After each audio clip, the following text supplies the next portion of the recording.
There was once a baker who had a shop in a small town in America. This baker was not a very kind man. He never gave his customers any more bread than necessary for their money, and he never smiled, but he was a very good baker. His bread was the softest bread that you could imagine. Sometimes customer paid for their bread and started eating it there in the shop. And his cakes very tasty. His cakes were really delicious. People came to his shop from all over town. When they walked down the street, they smelled the baker's wonderful bread and his delicious cakes, and they walked right into his shop. But not everyone came inside. Some people just stood outside the shop, smelling and looking in through the windows. The baker did not like this. Their stomachs are full of smell of my bread. I am giving them a free lunch, and I get nothing for my hard work, he said to himself. Perhaps there's some way to put those delicious smell in bottles. Then I can sell them just like I sell my bread. One winter morning, very early, the baker was in his shop making bread. He was not singing happily while he worked. He was complaining to himself about getting up early, about the cold weather, and about anything that came into his bread. In the middle of all this, he looked up and saw someone looking in through the window. It was a young man wearing an old coat. He was looking at the baker's bread and he was hungry. He was smelling the fresh bread and smelling. When the baker saw him, he felt very angry. That thief outside my shop has a stomach full of the smell of my bread. It is a free breakfast. I get nothing for my hard work. While he steals my smell, the man did not move.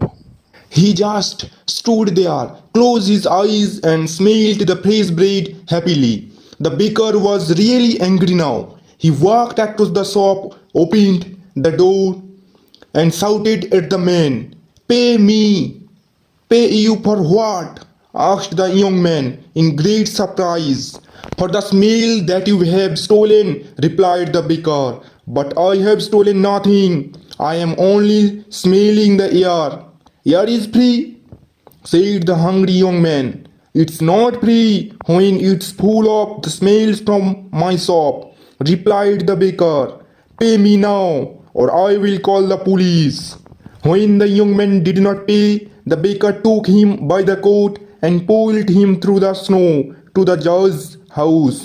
He knocked on the door. After a long time, the judge opened the door in his night clothes.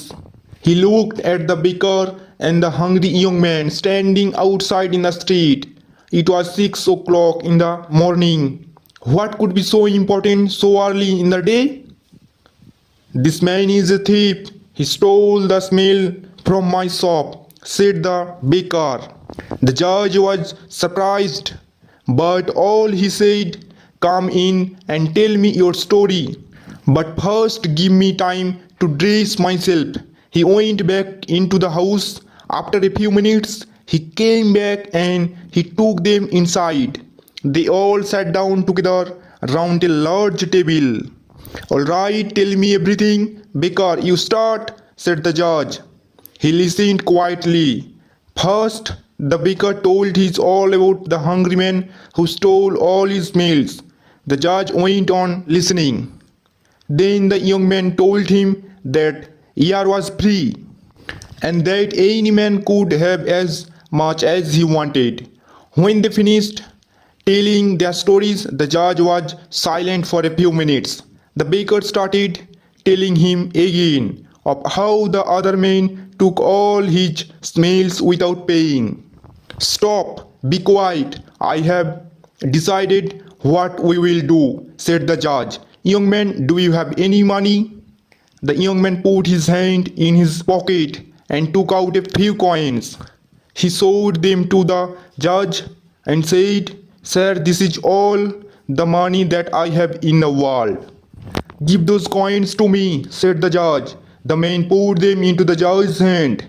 "I have listened carefully to both your stories. It's true that the smells were coming out of the baker's shop, and those smells belonged to the baker. And it's also true that this young man took those smells without paying for them. And so I say that the young man has to pay the baker for the smells that he took." The baker smiled, perhaps for the very first time in his life.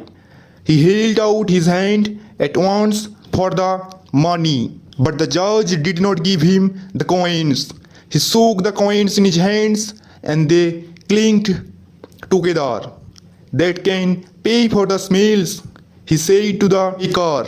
"Give me my coins, sir," said the bakers, not smiling anymore. "No," said the judge. "I have decided that the sound of money is best way to pay for the smell of bread." And with that, he gave the coins back to the poor young man and told him to go home.